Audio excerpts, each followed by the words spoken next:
la petite interview de notre invité, donc, qui est là avec nous, Walid Acharchour. J'ai beaucoup de pression là. On débute l'émission sur l'interview, etc. Il y a la lumière, elle va venir. Ouais, je suis un peu inhibé. Hein. Mais tu sais qu'on est là pour t'accompagner aujourd'hui, Ouais, Walid. ouais. Je pense qu'on l'a assez répété ça aujourd'hui. Exactement. On est dans l'accompagnement. On est dans l'accompagnement, là, on l'a mis partout. Non, mais Walid, déjà, première question, voilà, pour introduire tout ça. Qui est Walid Acharchour? D'où tu viens? Et me fais pas genre interview, tu connais pas, parce que tu en as déjà fait des interviews. Oui, hein, non, donc, oui, j'en ai déjà fait. Non, mais je suis comme vous. On essaie de créer du contenu autour du foot.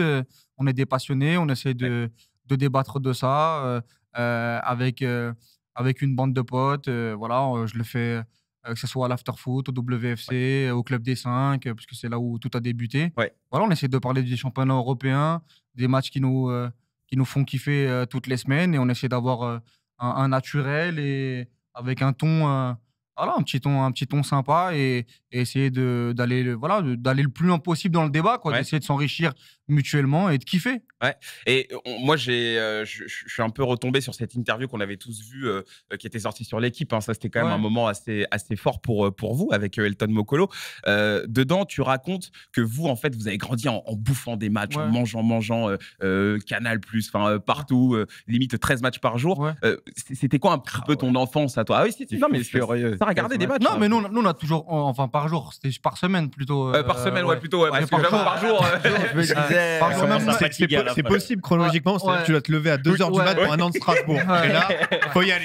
par jour, ouais, c'est un peu compliqué comme challenge. C'est vrai. Mais ouais, par semaine, en tout cas, depuis qu'on est petit, voilà, on est des enfants de l'équipe du dimanche. On a kiffé, voilà, on a kiffé tous ces matchs-là. On avait Sport Plus à l'époque, TPS Star. Voilà, on jouait au foot la journée, et le soir, on essayait de regarder des matchs, de regarder des résumés. Et c'est comme ça qu'on a appris à regarder ça, et au fur et à mesure du temps, on a beaucoup plus regardé des matchs que joué au foot, avec le temps, et on a continué à kiffer, à regarder, à en débattre. Avant, on débattait avec nos amis, avec nos copains, que ce soit au collège, au lycée, au quartier, au foot, à l'entraînement. Et là, maintenant, on le fait avec une bande de potes, et on est télévisé, entre guillemets. On fait de la web télé, ou on fait ça à la radio, et voilà, tout simplement. Moi, ça n'a pas changé, en fait. Ça a pas. On a continué toute ma vie. C'est la continuité. Voilà, en fait. toute ma vie, j'ai regardé du foot. Toute ma vie, j'ai discuté et parlé de foot avec tout le monde, et on le fait. Il y a des gens qui nous regardent maintenant pour donner un peu plus d'essor à ce qu'on fait, tout simplement. Et est-ce que dans ta jeunesse, c'est une question qu'on pose à tous nos invités, est-ce qu'il y a eu un petit côté un peu sport? Est-ce que tu as eu une attache avec le foot? Est-ce que tu as peut-être failli devenir footballeur? Non, j'ai pas failli. J'avais pas le niveau, mais ouais, j'ai joué à Saint-Denis, un niveau régional, comme tout le monde, jusqu'en U15, jusqu'en U17. Et après, on a arrêté à ce moment-là. D'accord. Quel poste? Moi, je jouais numéro 10, 8. Ok, Iniesta. Non, mais je sais pas si t'as remarqué, les mecs qui jouent 10, tu vois, meneurs de jeu, ils ont toujours la petite modestie. Tu sais, Non, mais parce que si, En fait, c'est vrai c'est que dur à dire 10. C'est dur à dire. Les gens ils vont être en mode, il fait le technicien et tout. c'est vrai, dès que tu dis que tu jouais 10, les gens ils disent C'est ça, ouais. vas-y, c'est bon. Et puis en plus, aujourd'hui, j'ai plus trop le gabarit du 10, tu vois. Donc, c'est dur c'est dur d'être crédible. Ouais. Là, je fais plus gardien. Mais c'est pour ça que Ouais, gardien au 5, quoi. Exactement. au 5, toi, t'as un match. Ah ouais, ça termine. Ça peut être le 6 d'expérience. Ouais, mais tu vois, bien casser les occasions, qui se placent bien, balle au pied. C'est vrai qu'en général, le 10, il redescend très souvent. Tu sais, plus la carrière elle Quand avance, tu vas moins vite et tout, en général, tu recules. On avait la vista, mais on n'avait pas les cannes nécessaires pour jouer sur le côté, etc. On connaît. On était lent. Bruce, t'as joué 10 en plus aussi. Hein, toi, Moi, je veux pas mal 10. Bah, regarde, modestie, tu vois. C'est vrai qu'il y a une façon de le dire. C'est vrai, c'est vrai que ouais. Il a fait un France-Espagne au mi-temps. Il veut pas assumer qu'il a joué 10. On mettait 10. Ailier, attaquant. On te mettait 10. Il fait plusieurs clubs, ils me mettaient tous 10. C'est pas moi qui décide. C'est vrai qu'on n'est pas revenu là-dessus, mais le but de. Ah oui. C'est vrai, hein. Le but de Bruce, un petit crochet, pas de droite. Un crochet qui élimine 3 joueurs. C'était 3 joueurs, hein, c'est ça, sur 12. Ils sont encore en train de glisser là. Non, mais je te l'ai pas dit, mais c'est mon football. Faudra qu'on fasse un foot. Ouais. Je pense que le QI-foot sera prêt. Oui. D'ailleurs, je crois qu'avec Poinon, on en avait parlé, mais un petit team hors-jeu contre Team Winamax FC, ça, il faut absolument le faire. Avec grand plaisir. Ça joue dans la team, il y a du Non, on joue plus, mais on va y aller avec nos idées. On va mourir avec nos idées. Et avec nos tripes. C'est des idées plutôt violentes ou plutôt créatives? Non, on va se mettre d'accord déjà sur les idées. Parce que là, tu me l'apprends en fait. Là, tu me l'apprends, donc j'ai pas encore consulté, mais on en a parlé. C'est un projet qu'on aimerait mettre en place. Donc on verra quand ça va venir. Bon, revenons un petit peu à nos moutons.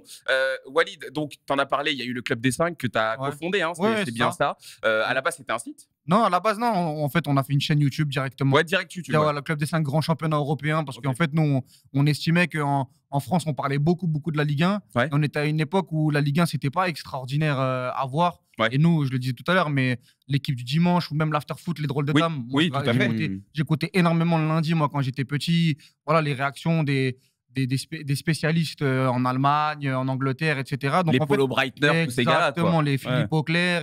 On a grandi avec ces mecs-là, nous, quand on était petits. Et on voulait un peu démocratiser ça parce qu'on estimait qu'en fait, finalement, on ne débattait pas des gros matchs européens. Ouais. Les classicos, etc. On avait le résumé, mais on n'avait pas finalement, comme aujourd'hui sur un PSG-OM, que ce soit à l'after, à l'équipe du soir, à l'époque où on refait le match. Et on voulait amener ça. C'est-à-dire que demain, entre un Lyon-Rennes ou même un Dortmund-Gladbach, on va essayer d'en discuter et d'en débattre. Et c'est comme ça qu'on a amené le truc. Et c'est comme ça qu'on a eu un petit peu d'exposition, que ce soit individuellement, moi, Elton, etc. Ouais. Et qu'après, on a eu quelques opportunités un peu ailleurs. Et là, on a repris parce que on avait fait une petite pause de 3-4 mois parce qu'en termes de studio, c'était un peu compliqué. Ouais. Et là, on a repris. Donc, on est dessus et on est content. Faut pas lâcher le bébé parce que c'est là où tout a commencé, quoi. Évidemment, c'est l'origine, quoi. Exactement. Ça fait combien de temps? Depuis 2017. Ouais, pareil. Mais il y a eu des... Un bon 6 ans, quoi. Voilà, il y a eu des périodes d'inactivité, etc. Après, c'est un collectif. Il y en a qui ont des projets perso, il y a des trucs. Mais nous, on a toujours dit, voilà, Club des 5, ça va nous donner une visibilité. Et puis après, à chacun, ça va permettre d'aller un peu ailleurs, de se voir, de se faire voir, entre guillemets, mais de continuer à toujours avoir ce truc-là du Club des 5. On sent bien qu'il y a un noyau, en tout cas, entre vous, qui tourne et ça marche super bien. Moi, il y a un jour dont je me souviendrai toujours, Walid, c'est quand tu as posté ce tweet, je rejoins l'after. Ça, c'était dingue. Je trouve que ça, c'était quand même assez fou parce que finalement, c'est ce monde foot des réseaux qui atterrit dans les médias un peu traditionnels. On va parler aussi un peu de la télé après parce que je sais que tu as un avis là-dessus. Mais l'after, incroyable. Comment ça se passe pour toi là-bas? Les gens ont envie de savoir cette équipe, Daniel, Gilbert Bribois, Fred Hermel. Comment ça se passe pour toi là-bas? Ton intégration? Ça se passe parfaitement. C'est une acclimatation entre guillemets au monde des médias parce qu'on était sur le digital et il fallait faire cette transition entre guillemets et ça se fait petit à petit. L'année dernière. C'est ce que Gilbert me disait, il fallait, parce que l'after, c'est une institution. Ça fait 16 ans qu'ils sont en place. Même les auditeurs, c'est pas la même chose. On parle pas ils évoluent. Voilà, on parle pas de la même manière dans Hors-jeu, dans le Club des 5, dans le Winamax FC que RMC. Voilà, même, c'est pas aussi. Il y a du 15-35 ans, mais il y a aussi des personnes qui sont plus âgées, etc. Ouais. Donc, il fallait que je m'acclimate un petit peu à cette institution-là. Ça a été dur au début, un peu?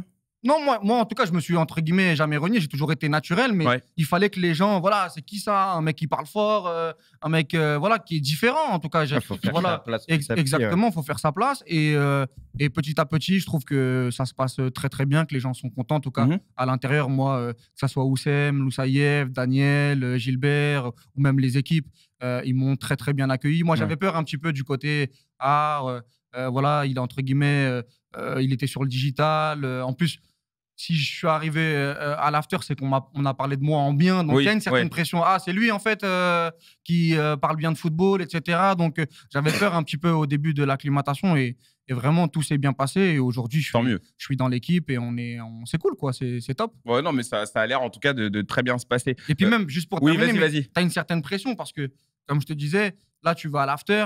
C'est le pont entre le digital, entre guillemets, et les médias traditionnels. Et si tu loupes le virage, même pour les autres, en fait, si tu n'ouvres pas la porte, parce que moi, j'ai envie qu'il y ait beaucoup de gens talentueux sur le réseau ou autour qui puissent continuer à aller au-dessus, entre guillemets. Et si tu te loupes aussi pour les autres parce que demain, ils vont dire « Ouais, mais regardez, vous nous avez dit c'est lui qui est intéressant, etc. » Et au final, les mecs du digital, c'est pas top, etc. Donc ça aussi, c'était pas évident à gérer. Et je trouve que ça s'est plutôt bien passé. Non, mais c'est vrai qu'en tout cas, tu es un peu un ambassadeur de ça, de ce que j'ai appelé un peu le foot des réseaux. Parce que c'est vrai qu'il y a ce courant maintenant qui est très fort, avec Twitter, avec YouTube, où on parle foot un peu partout. Je trouve ça assez fort. Et je disais que je voulais qu'on parle de la télé, parce qu'il y a très clairement les réseaux, il y a la radio, qui est, moi, je trouve un peu entre les deux, et la télé, qui est donc ce média qui a ses codes depuis plusieurs années maintenant. Et je sais que vous en avez parlé, vous avez dit que vous, là-bas, la télé, c'est peut-être un peu plus segmenté, on a moins le temps de s'exprimer, et ce que vous voulez vraiment véhiculer, c'est le fond, vraiment développer, détailler. Est-ce que finalement, à terme, la télé, ça peut être un projet pour l'avenir où vous allez proposer des choses, ou alors vraiment, vous êtes très bien dans ce que vous faites là sur Internet et pas besoin d'aller plus loin? Moi, pour l'instant, si ça dure 10 ans comme ça, tu signes? Voilà, je signe. Tous les jours, moi, je dis souvent à mon entourage, etc., c'est limite un braquage ce qui se passe pour moi. C'est-à-dire que vraiment, s'il y a 3-4 ans, on m'avait dit que j'aurais eu une émission qui marche sur le digital, que j'ai la chance d'aller à l'after-foot, une émission que j'écoutais quand j'étais dans ma chambre à 12-13 ans, je ne l'aurais jamais imaginé. Maintenant, la télé, la différence, c'est que moi, je suis quelqu'un d'assez long quand je parle. Et que là-bas, c'est très rapide. C'est très, pour avoir un avis, il faut 20-30 secondes. C'est pas la même gymnastique en fait. Un peu moins de liberté. Exactement. Et moi, j'ai envie d'avoir ma liberté de ton, j'ai envie de dire ce que j'ai envie de dire, j'ai envie d'avoir aussi, ces côtés digression un petit peu où, là, depuis le début de l'émission, on parle d'autre chose, pas que de foot. Il y a un truc un peu discussion. On est libre, quoi. Maintenant, si la télé, j'en fais un petit peu là sur W9, avec Winamax, on fait 100% prono, donc on fait de la télé. J'en avais fait à CNews à l'époque, j'avais commencé moi sur CNews. Mais en vérité, je préfère quand on va en profondeur, quand on a du temps. Et par exemple, l'after, quand ils sont venus me chercher, c'est ce que j'aimais parce que voilà, tu as ce côté où tu peux parler pendant 1 minute 30. On va pas dire, oh là, tu nous fais chier, c'est long. Et ça, c'est important. Moi, je pense que c'est important pour aller pour être pertinent, pour essayer d'être pertinent en tout cas. Non, mais en tout cas, ça s'entend bien. Walid, je voulais aussi qu'on parle un peu de ton jardin secret, parce que je pense qu'on sait un petit peu quelles sont tes affinités avec les joueurs et tout. Mais dis-nous un petit peu tes joueurs préférés, les équipes que tu supportes, les moments qui t'ont marqué un peu dans le foot. Bien les équipes que tu supportes, parce que bref. Non. Mais t'inquiète, si on a 5-6, ça choquera personne. Il y a des équipes nationales, il y a des équipes de clubs. Donc dis-nous un peu. Non, mais moi, je l'ai toujours dit, j'étais supporter du Paris Saint-Germain quand j'étais petit. Je viens de Saint-Denis. Je suis parisien, donc j'avais cette. C'est pour ça que tu es aussi énervé quand tu parles de Paris. Après, je suis énervé. Après, je suis énervé sur beaucoup de choses en émission. Enfin, c'est même pas de l'énervement, c'est juste l'émotion, de la passion. Et quand je parle de football, j'ai du mal à rester calme. Mais le Paris Saint-Germain, après, j'ai essayé de mettre de côté depuis que je suis un peu dans les discussions foot. Ma dernière grosse émotion du PSG en tant que supporter, ça devait être 2013 Pastore avec le 1 partout là, quand Messi rentre sur une jambe. Mais sinon, après, je suis rentré en école de journalisme. Enfin, j'ai essayé de rester dans une école de journalisme. J'ai pris un coup de chausson rapidement. Parce qu'en fait, il fallait parler des régionales et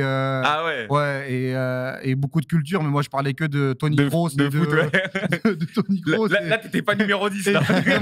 Exactement. Mais à partir du moment où je suis rentré, je me suis dit, moi, parce que je pensais que l'objectivité était possible, alors qu'en fait, finalement, c'est l'honnêteté qu'il faut avoir sur chacune des prises de parole qu'on a. Et j'ai enlevé un peu tout ça. Donc moi, l'émotion, j'ai plus cette émotion du supporter. Et j'ai l'impression que plus on vieillit, alors je respecte tous les supporters, parce que sans les supporters, t'as pas de football aujourd'hui. Mais j'ai l'impression que tu prends quand même un peu plus de recul. Moi, quand il y a un match du PSG, ça fait très longtemps que j'ai plus cette boule-là, tu vois, de pression. C'est normal, c'est Paris, t'es habitué maintenant. Non, mais en mode Paris, je sais pas, c'est tellement spécial. Je pense qu'il y a beaucoup de supporters. Même Braque, je pense qu'il est pareil. J'ai un peu évolué aussi. Mais je pense que c'est un choix à la base. Et que finalement, aujourd'hui, moi, je regarde le foot. En tout cas, j'ai des émotions en regardant du foot, en regardant un très beau match, en regardant une une équipe ou un coach qui me fait rêver. Voilà, moi, j'ai appris à regarder le foot autrement, en fait, au fur et à mesure des années, à partir de 16-17 ans. Et je trouve que je m'en porte pas plus mal, quoi. C'est plus le foot qui est important plutôt que… Voilà, moi, des fois, je me bats un petit peu contre des potes à moi qui kiffent que regarder le Paris Saint-Germain, par exemple, ou qui vont regarder que l'Olympique Lyonnais, ou qui vont regarder… Bon, pour moi, le foot, c'est le foot le plus important. C'est tout. Demain, tu mets un match de foot, je suis passionné par le foot, pas par uniquement l'équipe. Je leur dis souvent, sinon, en fait, allez regarder le Paris Volleyball. Parce qu'en fait, c'est le PSG ou c'est la Tréville. Donc moi, voilà, il faut essayer de s'ouvrir, et finalement aujourd'hui c'est plus par des joueurs, par des entraîneurs, par des équipes que j'arrive à trouver cette flamme là, tu vois. Ok, non, mais et puis peut-être aussi le fait de regarder tellement de matchs de football aujourd'hui, c'est compliqué quand t'es dedans, quand tu fais des débriefs sur débriefs, t'as plus en le fait, côté… ton cerveau, il se déconnecte un peu, il se détache. Par exemple, moi, je vais regarder d'autres sports, je vais avoir encore ce côté… Parce que je suis pas dedans, je vais pas le décrypter. Un match de tennis… Là, t'es trop dedans, en fait. Ouais, en fait, quand t'es trop dedans, t'as un manque de recul, tu vois. Ouais, non, mais je comprends bien. En tout cas, Walid, encore une fois, merci beaucoup d'être avec nous. Et merci pour ton honnêteté sur tes réponses. On sortira, bien entendu, la petite vidéo voilà, de cette interview avec Walid.